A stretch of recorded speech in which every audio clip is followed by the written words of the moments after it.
Hello everyone. Welcome to Unlocking Strategic HR with Omni. We have a great discussion lined up for you.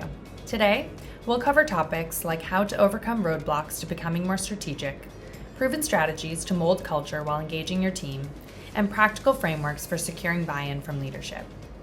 Our goal is for you to walk away from this session with clear, actionable steps you can begin to implement immediately to shift your approach to HR and become a trusted and strategic partner to your business. My name is Kelsey. I'll be moderating our session today. I'm the head of content at Omni HR, an Asia-focused holistic HRIS for modern growing businesses. Thanks so much for joining us. Let's get started. Without further ado, I'd like to introduce our esteemed panel. So we have Elena Ajaryu. She's the head of people and culture at Snappy Bob, with over 10 years of leadership experience in both tech and gaming industries, as well as a former founder herself. Elena takes a strategic approach toward corporate culture and organizational design with a passion for scalable people operations and high-performing teams. Welcome. Thank you. Next, we have Dr. Susan Chen. Susan is a senior HR leader with extensive experience in organizational development and leadership transformation. She's held senior roles in industries including oil and gas in Norway, financial services, and gaming across Asia. As the founder and managing director of CoGrow, a boutique fractional and HR strategy consultancy with a tech twist, Dr. Chen collaborates with startups and scale-ups across Asia Pacific region and is known for challenging conventional HR practices. Welcome, Dr. Susan. Thank you for having me. Next, we have Juby Yao. Juby is not your typical chief people officer. Juby is trained systems engineer with a PhD in leadership development. As the creator of Scaling Startups blog series and newsletter, as well as the Learn Agility open source, her primary focus is guiding founders and startup leaders to transition from starting to build phase to building to scale phase. So, welcome, Juby. And last but certainly not least, we have Li Young Tan. Li Young is a product manager with us at Omni HR with over 7 years of prior experience in HR within the hospitality industry. Li Young has led teams and overseen key functions such as recruitment, budgeting, business partnering, and engagement. They were instrumental in building robust talent management processes, leading to prestigious recognitions like Aon Hewitt Best Employer Award and Great Place to Work certifications. Welcome, Li Young. Thank you. So without further ado, we're going to jump into the first question for you to all chat together. And that question is, what does business expect from HR leaders versus strategic HR leaders? And we'll put it up here on the screen as well, and have a chance to chat it through. Hey guys, I'm Natalie from Omni. No, but I think we had like quite an interesting conversation here because I think at my table, and Andrea and Amanda companies actually do have like a more strategic HR leaders role, which is quite uncommon, I think, in a lot of companies. So I think initially we started a conversation kind of like comparing, like most companies, when it comes to like just HR leaders, the management is just expecting them to do like the daily operating like tasks, payroll, leaves, onboarding, offboarding, but nothing strategic about it. But I think it's interesting to hear from them that, so like for Andrea's example, he actually kind of ran like a quite strategic role, like they kind of build product and have conversations with the employees. So it's quite refreshing to hear. Whereas like Amanda here, she's like playing a strategy role and work closely with their HR team. So I think we're just sharing more of like the examples of how strategic HR leaders could work in the company. Okay, so I've done the intro, maybe you can share a bit more. So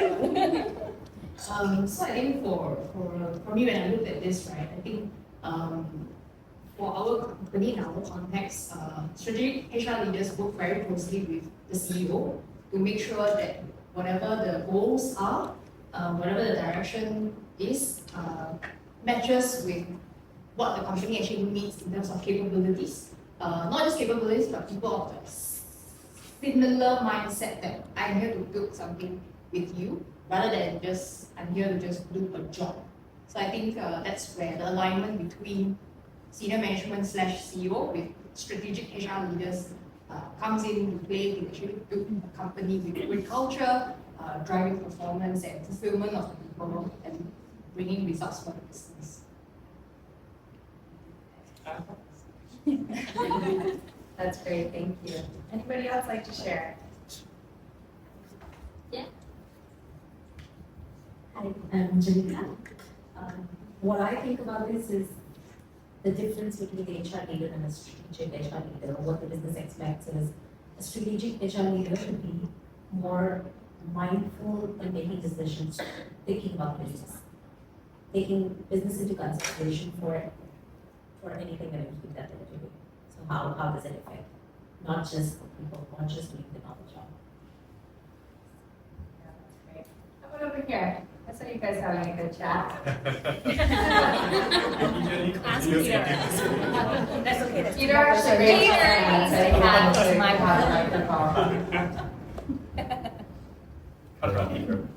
microphone. So we talked about definitions a lot, and So the big question is it on? Second question would be so how would you tell if your HR plays a strategic role or not? So the litmus test that we talked about was game as something for the future. Yeah. Of course. Something about what kind of things they do to HR. What kind of things do we go to HR for? And another thing was does the CEO or does the business head ask HR for advice about business? Consult, correct. Are you consulted or not? Okay. And then that's the litmus test to find out if your HR strategic or not, regardless of how flashy it looks. But if it passes this kind of litmus test, you kind of know whether your business whether your HR plays a strategic role or not in your business. Great. Anybody else like to share?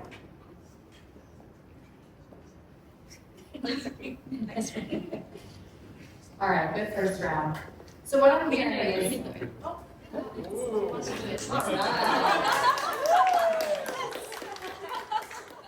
Hi, I'm Jasmine. I work online. Monica is my manager. So we're both from online. Might not count with the little group that we're sitting in. But basically, when we were discussing it, one of the things I wanted to talk about was how a few years ago, when I just joined, one of the things that Monica told me to do was, Jasmine, I need you to figure out the engineering team like a product manager. Yeah. And for me, that's how it sort of started working out. And the way we started to think about it was also, is actually what we're looking at is a HR manager versus a strategic HR leader. When we're looking at basically we're looking at how a project manager operates and how a product manager operates.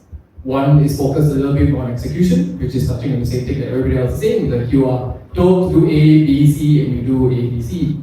One is actually working directly with essentially business stakeholders and figuring out what's best for the business. One additional thing to add actually as a strategic HR leader is that when you're working in a business, you yourself is actually taking ownership of what you see as a problem. Rather than just the business telling you, hey, these are the business goals and you solve this, like you need to be able to sit down and see, okay, in talent, I see this as a problem. In performance, I see this as a problem. And then from there, that's where you're also driving certain initiatives with the business. Rather than always, obviously there's always business goals to achieve, and I think certain companies right now are involving a lot of people-related goals in their company goals to achieve, which is always a good thing. And then you are taking that and looking at what you are working on directly in your role and then figuring out, yeah. You nailed it. Okay, fantastic. Well, thank you all so much for sharing. And now we'd love to hear from our panelists. So for the first question I have for you all is, what difference do you see in businesses' expectations of HR leaders compared to strategic HR leaders? So we had a big debate in our table, but mostly around this sort of sense of definition of why are we almost artificially separated the two. And I think there is this utopia world where we don't need to sit here talking about strategic HR, right? When we talk about HR, it is a strategic function, just like we don't say strategic finance. Actually, we do say strategic finance, right? Finance is finance. Anyways, so one thing that we talked about is, I think one thing is the things that we work on, right? And sometimes we can get really wrapped up in the things we work on. Sometimes about being consultant, we can also be very wrapped up in having a seat at the table. But I do think ultimately being strategic is one, to understand your impact to the outcome, right? So how do you actually impact the outcome of the business through the work that you do, right? So it's not just we've done the engagement survey, but no, we've identified the gaps and we're able to address and therefore we're able to make impact around retention, for example. I think it's much more focused on impact, and we talked about sometimes these influences isn't always as direct. There's misunderstanding of your strategic because you sit next to the CEO, right? Sometimes your strategic impact is through maybe coaching an employee to make a difference, to have a different conversation with their manager, therefore driving impact that way, versus going to the manager and say, you need to be a better manager. Right? So I think understand the nuances of influence and impact really makes that sort of strategic leader as a separation to, what we perceive as much more HR leader. Yeah, that's great. And then for Leon, my question for you is, how do you gain credibility or demonstrate the value of strategic HR? Ooh, so having been on the side of that, as someone who is a little bit younger, I've always had difficulty kind of just sitting beside, the big leaders out there and trying to, have them listen to what I have to say. So instead of just being there and talking to them about all of these abstract ideas, I decided to kind of just show it to them, what my impact is to the business. In hospitality, we value service as one of our biggest qualities, and that does not escape us as HR at all. When our employees are down there on the ground serving the guests, what we like to do in my team is we go down to the restaurant as well. We are right beside them. We work shifts with you. I wash dishes with you if you need to. I've done that a couple of times as well. And I think the impact is where we start leading from the ground and showing that we actually care for the people that the entire industry kind of hires. So once we build that trust with our people, I actually asked them up to one of our board meetings, and I asked them to kind of sit in. And he is my spokesperson, essentially. He tells the leaders what our impact is on the ground. And finally, because they're not always on the ground, our leaders are way too busy, but they finally see that one of the things that we do actually provides a really good, positive environment for our people to work. And I don't have to speak about that myself personally. The people who might impact on the ground can speak volumes about that. So I definitely found that a really effective way to build our credibility as we try to leading from the ground. Love that. Okay, so our next question is here. What's your biggest roadblock to being more strategic in your role?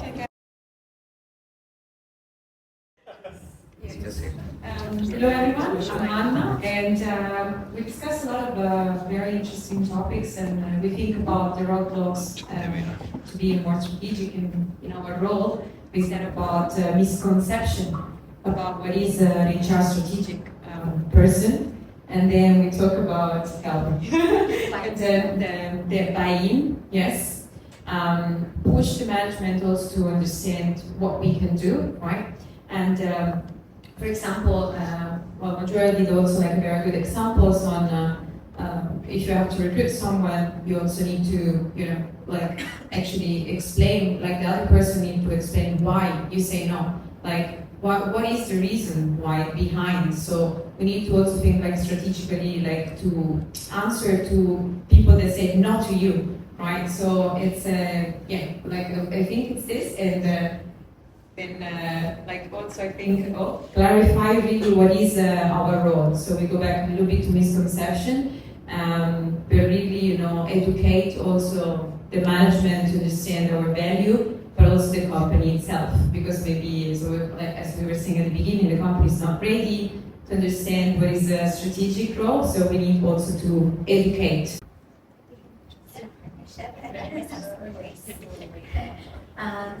So we discussed a variety of things. Kamala's background is very interesting. She comes from construction industry, so I think it was quite different to what Faye and I experienced in our roles. But I think in the same vein, she mentioned how there's a lot of culture, not necessarily building, but also like transformation, in the sense of being able to influence how culture is built and not being as much top down, but also having more of a seat on the table to make an influence. And roadblocks to that could be either like red tape, bureaucracy in more corporate environments, or in her case, more traditional environments that might exist as opposed to more fast-moving industries like tech or other ones. And we also discussed another point related to, I guess, blocking out time for more strategy, not having to deal with the daily operations or people that might come to you for the different problems, but making sure that you're able to kind of have that time block for yourself to think strategically of what you can do next and how you can add value to the organization. And although we have, okay, sorry, I'm Monica. I'm running the team at my line. It's really great to see all of you here, and hopefully we are having a great time. I think we actually spent a lot of time to get to know each other and to understand the structure of the people team and the business that we are in.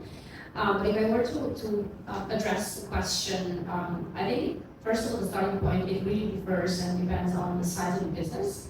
And at each stage in your organization, there's going to be different roadblocks in order for someone in the HR or people to be more strategic.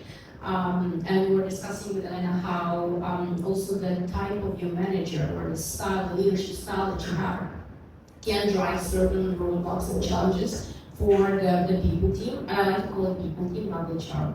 And we were discussing a little bit about the managers, the leaders that we had, whereby they come from a very technical background, and they would always say, this is what we want to do, and figure out how to do it.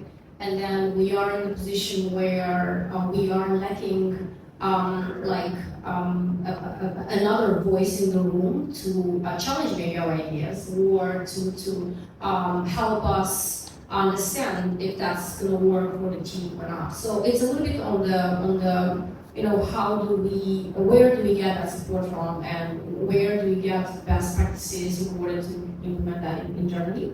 And then I was also speaking a little bit about my personal experience at Moneyline, where the business is growing so fast, and for the past couple of 6 years that I've been here, there were so many changes in the structure and the product and the leadership team that I think sometimes having the agility to keep up with this pace becomes a roadblock, because the role itself is big and the workload is heavy. And then you need to find time to really understand where are you today with the business, and what are you doing, and what is the product you're doing, and where are you moving forward, and how can you drive your initiatives to respond to that growth of the business. That was, I think, the discussion that we have towards the end of the session. Okay, so I'll come to what we actually addressed earlier, talking about let me excuse one way to say what's the roadblock is something not enough time, other ways is not enough people. So the question is, how much people is not people? So we talked about ratios for HR to headcount in Malaysia, and the average would be, or the proper would be 100 to 1. So technically, yeah. No, Sorry, that's it's the right. same in UK and Europe. Really? Yeah, 100 to 1 is pretty good. Yeah. You're lucky you get one. Correct, lucky you have 2, right? So again, the thought. So putting back on ourselves, if we have more than one HR for every 100, there should not be much of an excuse why you can't be strategic and can't think about it. I'm quite blessed in my company that we're a bit fat. Okay, I think we're doing it 1 to 40, so quite fat, yeah, kind of thing. So again, there's no reason why we can't be. So, but if you're less than 100 to 1, then okay, fine, you have the excuse not to be strategic over here. But what is your definition of HR? Like when you say the ratio 1 to 100, what is expected of this person in the HR role? Great, so let's cover HR functions. Okay, so human resource would cover things like talent acquisition, management, engagement, performance, compensation, benefits, rewards, payroll, industrial relations, employee relations. HR does not cover, by right, office license renewals, facilities management kind of thing. That's not really HR function kind of thing. OSH, occupational safety and health, need not kind of thing, but mostly Malaysia those issues. Okay, so it sounds to me like what I'm hearing is optics is one, whether that is what other people kind of perceive HR to be, feeling that it's more on the administrative side. And then other is resources. So whether it's time, manpower, these seem to be kind of, if I had to synthesize it down, the kind of core groups. Would you agree? Yeah, so a lot of work to be done there to combat that. Hopefully we can do a little bit of that tonight.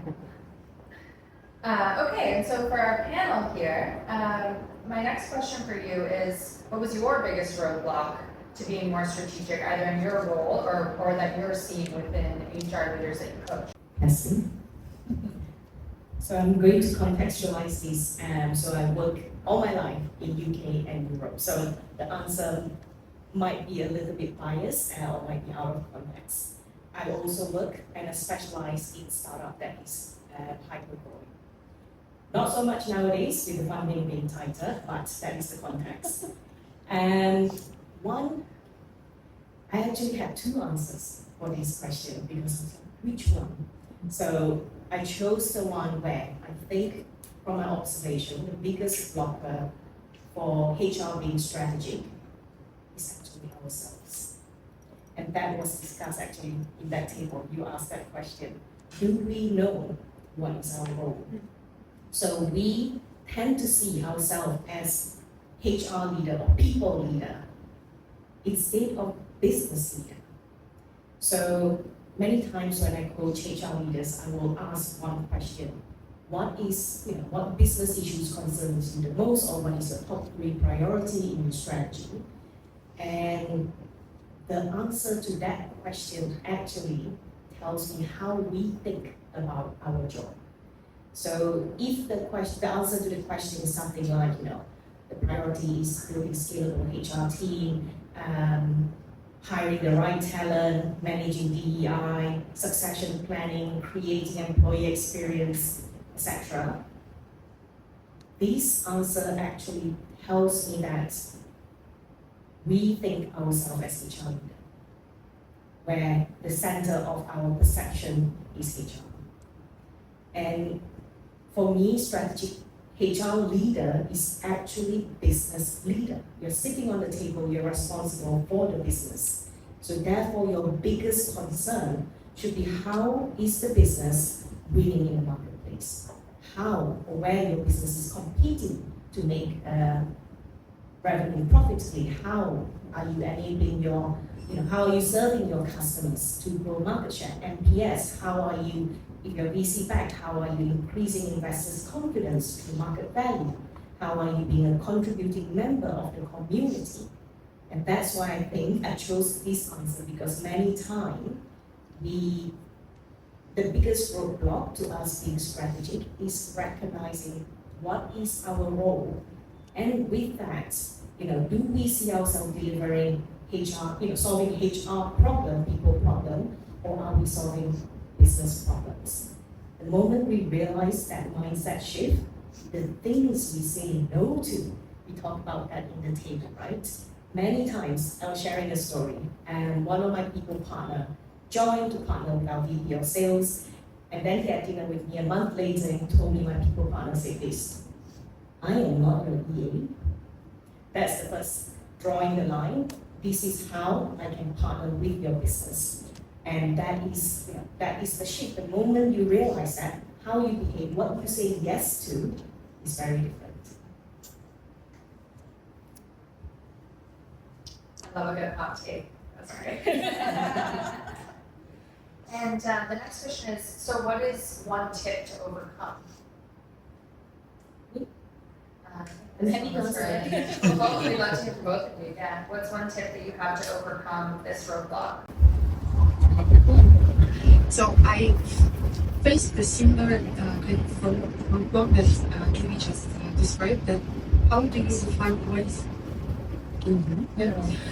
how do you actually define where your department ends and where the business continues?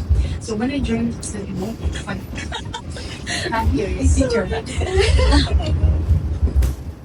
So I joined ScaleUp 5 months ago, and my biggest block was how to identify my first 90 days priorities, and how I make sure that I do the best for my HR department, but at the same time, I make the business impact.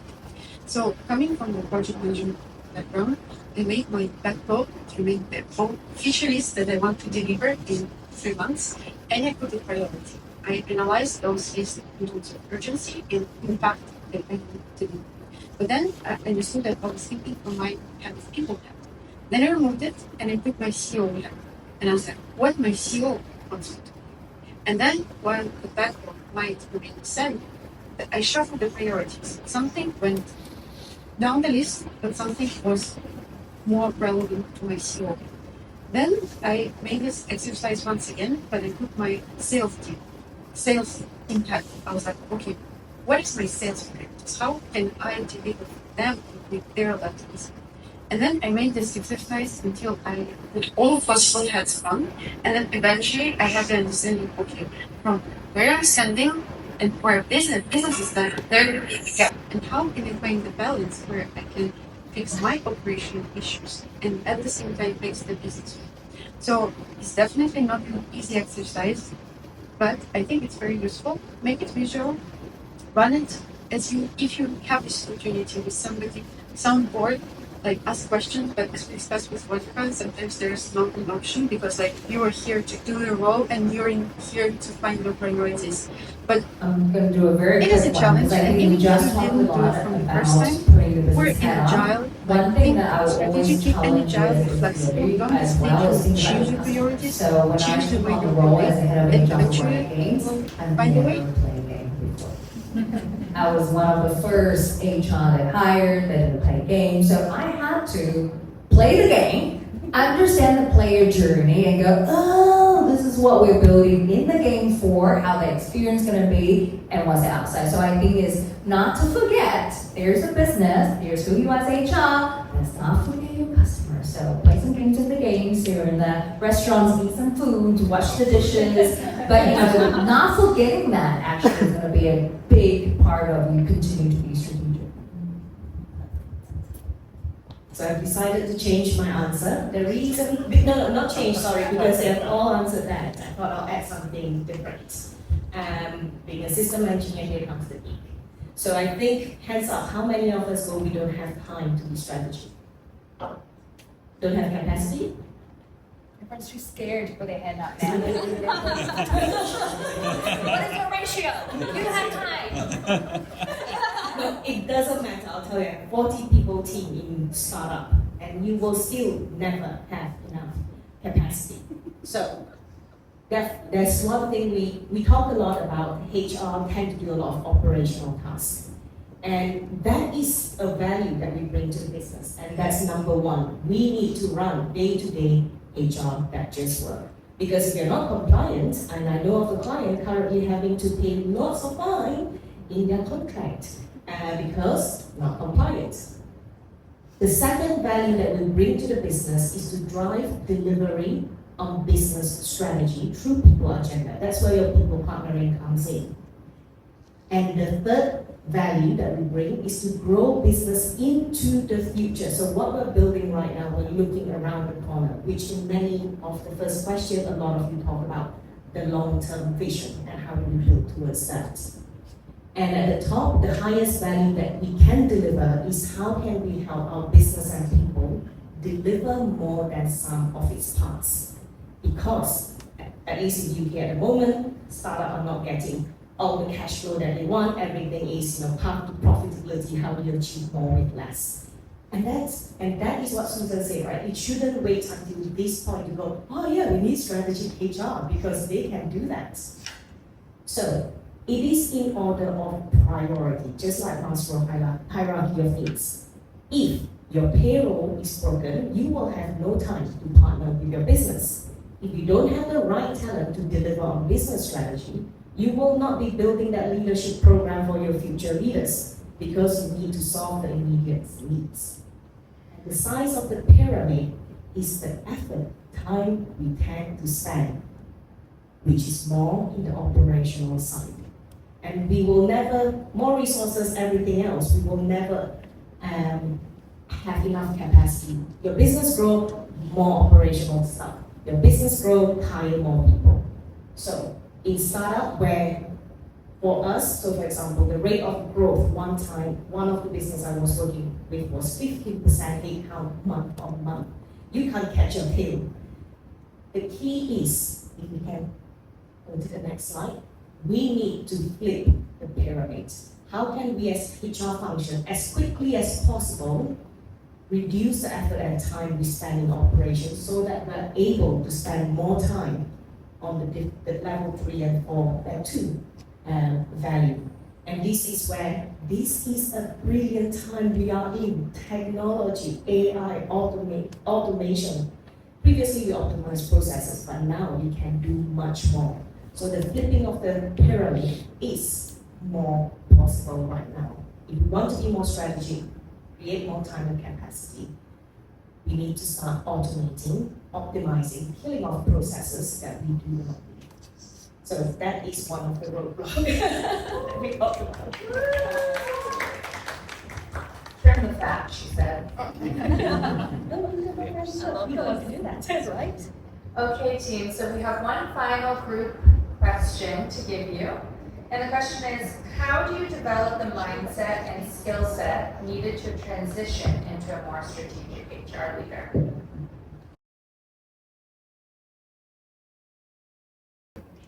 So my initial answer was thinking about HR from a different standpoint, so not traditionally who we might partner with from the people perspective, but more in the sense of collaboration with different teams, like from my experience, product managers. I think some things we've learned in terms of like optimizing processes, automating, a lot of that even from the recruitment standpoint has come from me partnering with product managers to understand how we can make processes better. And sometimes it's not necessarily building the skill set yourself, but instead making use of how you can be a people connector and apply that to the business. So I think that's one thing that I've learned in terms of how you can make the most of shifting your mindset and adapting according to the resources available to you. So that's one of my thoughts. Hi. It's actually a really similar answer, is what we're discussing as well. So looking at it from two perspectives, I think one is actually having a manager that makes you do it. I'm not calling anybody out. But it's less about making me do it. It's her coming to me with like a problem and being like, Jasmine, there's this problem, and then I'm like, oh, okay, I'll figure it out. And then the second part of it is actually, and this is where the compromise comes in. Is I'll try and be louder. It's actually you having that ownership that you want to do it, and actually wanting to feel like, okay, I need to solve this problem. Oh, thank you. No excuse. Yeah, so ownership is the second part of it. So obviously the first part, I think having a supporting manager, but the second part is ownership. And then utilizing everybody around you to solve that problem is a very big part. It's exactly what we said about the resources. Like I was talking to them about the example of like, I was trying to figure out employer branding. I have zero knowledge about marketing. And I hired a product marketing person last year. And that's when I learned about marketing. I started utilizing the marketing team to tell me things.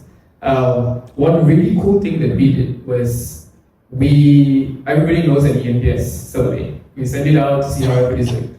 And generally the system that we were using meant that whenever the results came in, we had to tag them manually. So we had to tag them based on the categories manually. It makes sense when you have 50 people, not when you have 300 people. So that made it a bit more difficult. What we did was we utilized our data science team to Gen AI it for us, which is the point around utilizing the people around you to optimize your processes. Okay, I'm Joanne from Omni. Yeah. So actually, when I joined, what I see was that I'm actually not doing HR. Previously, I came from a finance background, so I've been finance and operations lead at Omni HR. But in Omni HR, I basically just told Brian, our CEO, that I'm very vested in people because I feel like I'm very vested in HR people because I think it's really important in an organization.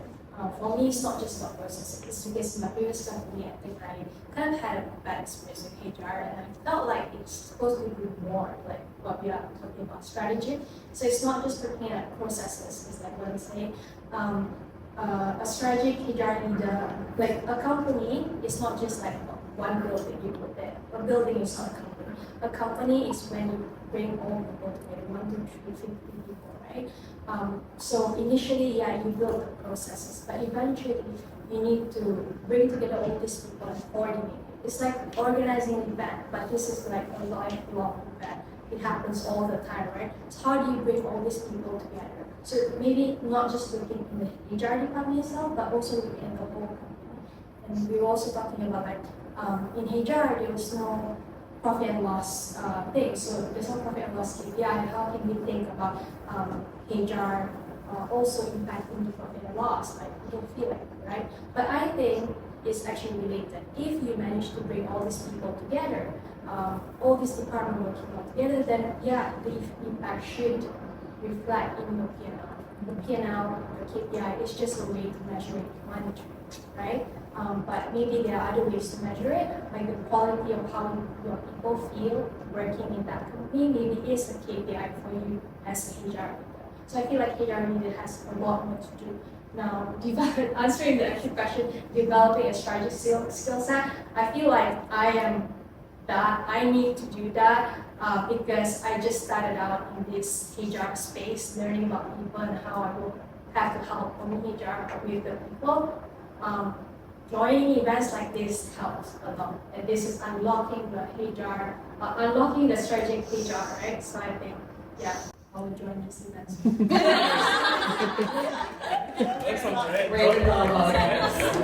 not a plant. Yeah, I really love this sentiment also of using your resources, using your people, because I think HR is one of the roles that really does touch every single part of the business, right? So you do, in a sense, have kind of a whole team of experts behind you that you are interacting with in one way or another. So I think leveraging them in that way is brilliant. Yeah, great insights. Okay, we're back to our final question for our panel here. The question is, how do you develop the mindset and skill set needed to transition into a more strategic HR leader? I guess we're all answering. Yeah. Hello. I think a very quick one, because I think we spent the last how many hours talking about strategic. There is a misconception that strategic is big, gigantic things that you have to do differently, right? As HR would go there with this massive shift, and we're gonna do all this, and we're gonna transform. Use the word transform along strategic.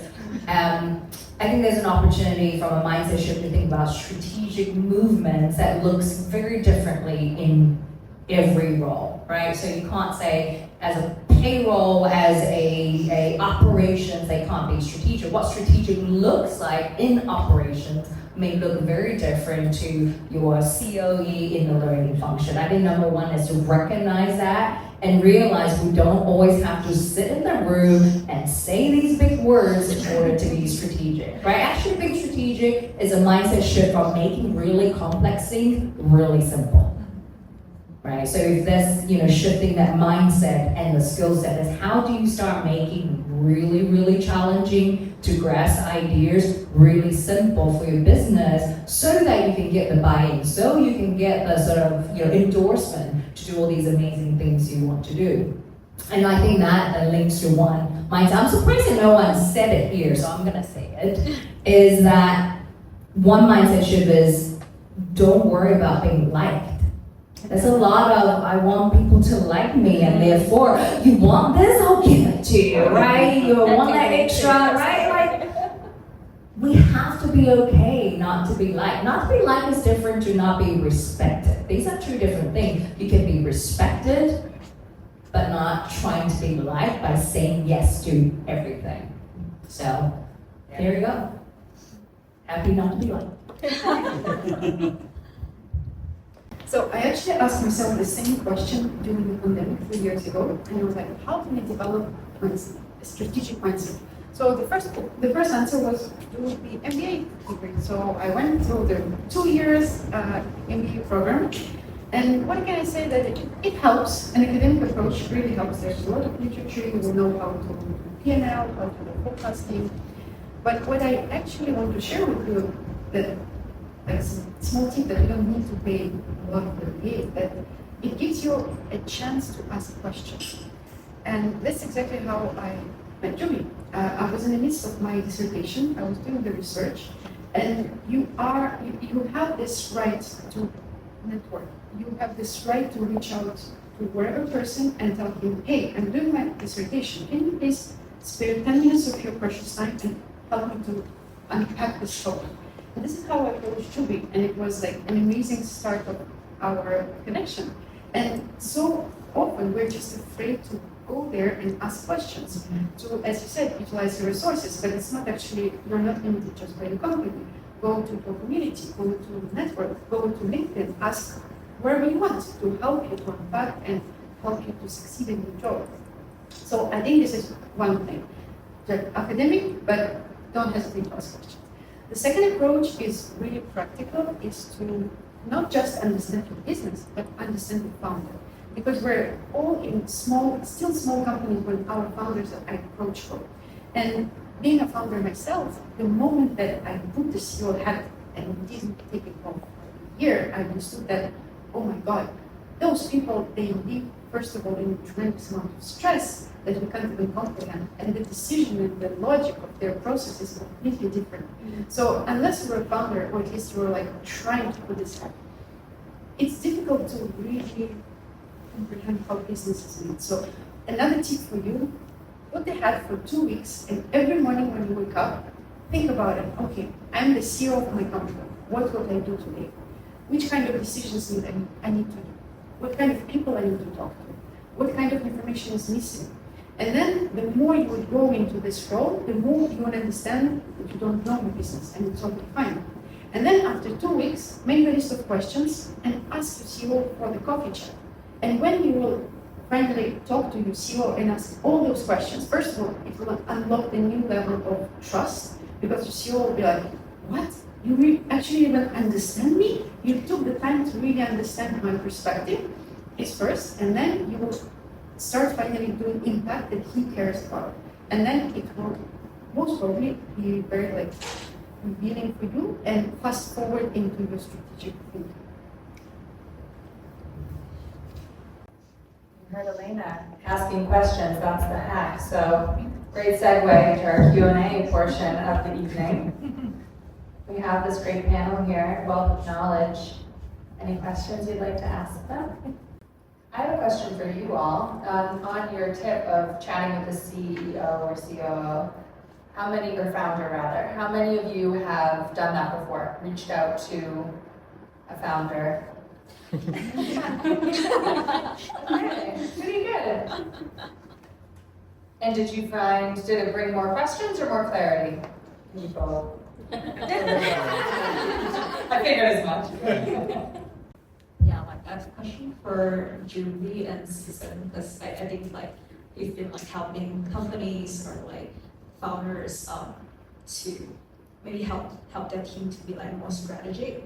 I think maybe for startups or like smaller companies, I think it'd be great like if you can make the team start thinking, which I think that's like a theme that we hear a lot, you know, like start thinking how we can solve a problem. So maybe you can share like how you normally, you know, help to develop that kind of culture where people start thinking strategically, not necessarily to be like thinking something like huge problem, but just from their role, how can I solve this problem like faster? Can I get this done faster? Can I be more resourceful? Yeah. I'll try to give it a start, and if I'm not answering the right question, please jump in. So if you're thinking about big strategy, so if we look at startup has a 10 years journey from 0 to 100 million, that if you're VC back. And there's 3 stages. The first stage usually is not very strategic, so the start stage up to your 3 million, where you're trying to find product market fit, you're trying to be very ad hoc so you can react, and the moment you have product market fit, you go into the second stage where you start to scale your revenue. And this is the part where you need to start to bring strategy in. What I mean by that is, so back to what Susan said, right? Strategy is not 200 pages of McKinsey reports or etc. In startup, it's about being simple. Strategy is about making a choice of what you're going to do and what you're not going to do. So when you're in the first stage of startup, you go to the second stage, you're trying to do everything. The founder wants to do everything. Every leader wants to do everything. Burnout. So being strategic is very simple as making the choice what are your top 3 priorities.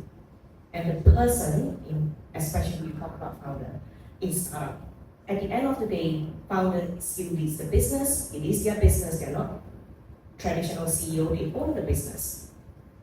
They can veto, and they are the biggest culprit of causing chaos in the business when they go, oh, we want to do everything.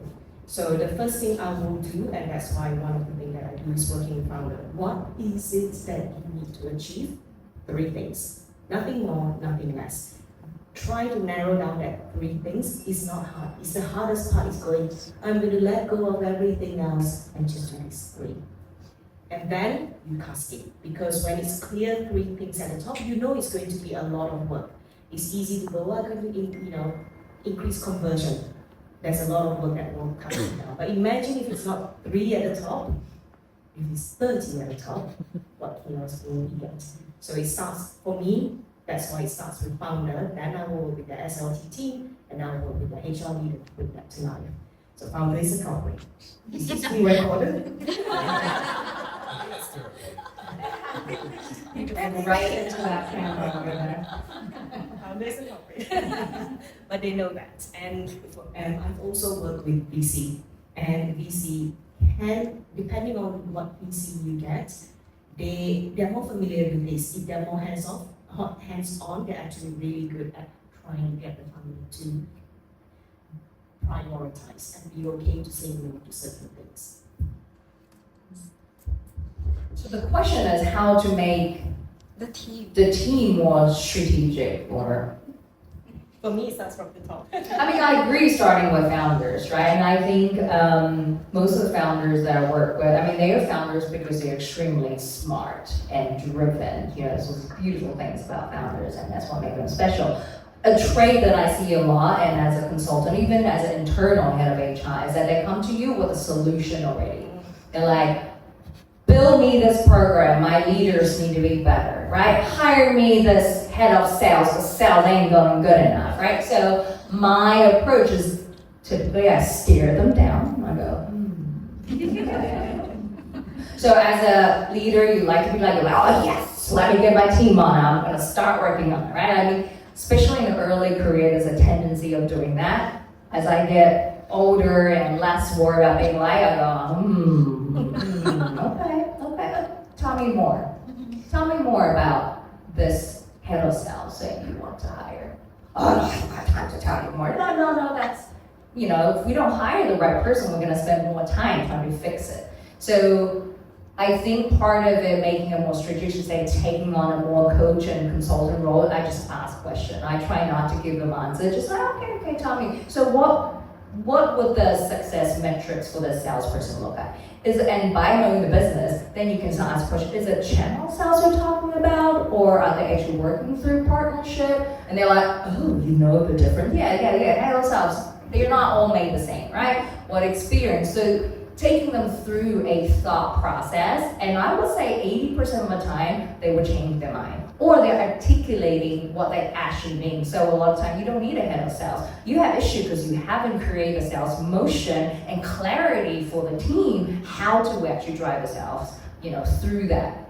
So my trick is then, I don't have answers, I'll just ask lots of questions, and I steer them down, and I give them lots of space and silence to talk. And you'd be surprised, a lot of time they're expected to make decisions and give answers. They don't actually get a lot of great questions thrown at them. So part of being strategic, I actually think a skill set is just be able to ask really good questions. And when I run out of questions, I just go, tell me a bit more. It usually works. Yeah, thank you, love it. Okay, big idea. And then, you got management coming in, but then now you need to buy people, right? And how do you do that? What would you do if someone comes to you and say, no, I don't want to hear anything you have to say. I don't want to hear anything the boss has to say. I'm not going to take and do whatever you want. What would you do in that case? Tell me more.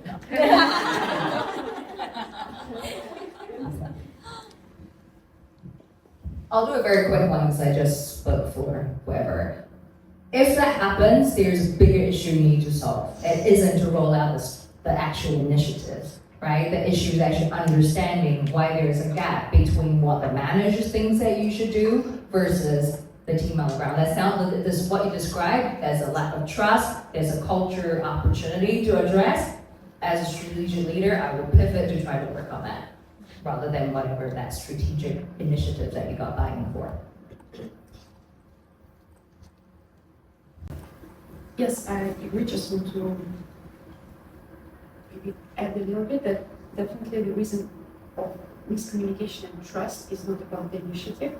It's about something that was building up, and it was the snowball effect that just expressed itself as the trigger point with this initiative. That something actually happened a long time ago, and nothing was it. So it's more like maybe even psychological analysis, like coaching, like what exactly untangling this situation. So it will definitely take a lot of time, and maybe it was not even timing altogether to start this initiative.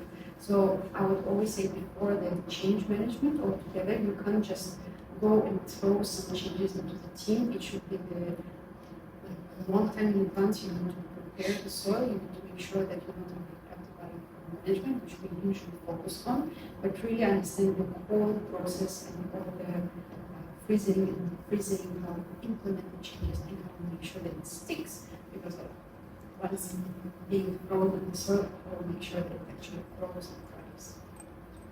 But it's a very common situation. I had just recently one of my colleagues complaining that his best CTO, best engineer, just doesn't show up on the meetings altogether. He just ignores the team. He's just coding in his little corner, what they're doing. He's the best in the team, but he doesn't show up. He's not there. I have kind of a practical question for you all. I'm not in HR, but I wonder, this is a question on everybody's mind.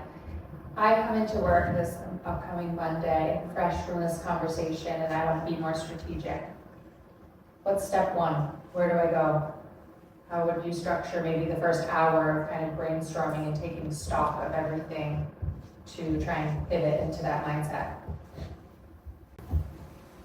I'm a fan of to-do lists. But in your to-do list, you can not only put operational tasks, but implementing what Julie was saying.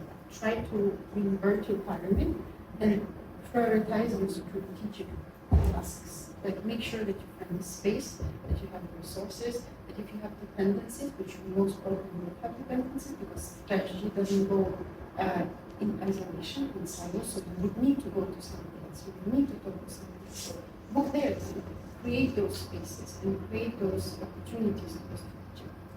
And you can plan the whole week in advance. Suggestion. Simple one for me, find one person outside your function you never talk to and talk to them. But don't talk to them about HR. Like, what are you working on? What's on top of your mind? I will review everything you have on your plate, and if you cannot connect it to the business goals this year, it is just nice to have. And I will have to say, working with a lot of HR leaders, there's a lot of nice to have. We should do this, we have to do this. No, if there's no problem, don't need to fix it. If there is a problem, we should connect straight back to the business.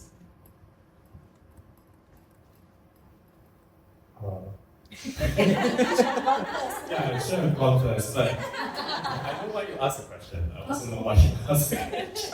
Right? So, I think throughout my entire time as manager, all of you are either already a manager or you're aspiring to be there one day. Is that developing mindsets and skill sets is not a solo journey. Don't always take it on yourself that, I gotta do this myself, I gotta prove it. You have resources around you, tap on them. You have people under you who are also learning from you. Tap on, right? And I think that's what we discussed just now as well in the group is what I used to do with my interns is I asked them to challenge me, right? Whatever I say, talk back to me, disagree.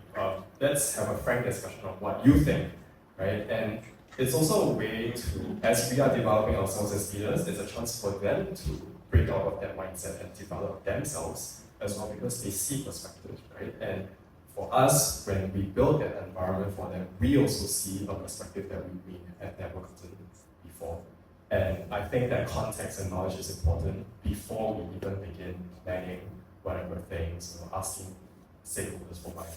Building that soil, laying that foundation to make sure that both yourself and your team are successful in whatever revamp or whatever tasks you have ahead.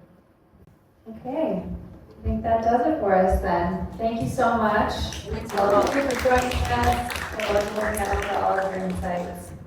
Okay, and so here, just as a reminder, we have 2 QR codes if you'd like to scan either one. One is that, we love to put on these events. We're always looking for new opportunities and new topics to talk about, and we're always looking for ways to make these more impactful and enjoyable for you. So we'd love for you to share your feedback with us if you'd be so kind to do so. And then on the right here is the People Collective, which I mentioned in the beginning. It's an HR community that Omni has built where we put on many in-person and webinar style events. And we have an online free community. It's a great place to connect with like-minded HR folks, network, learn about job opportunities and so forth. So go ahead and check it out.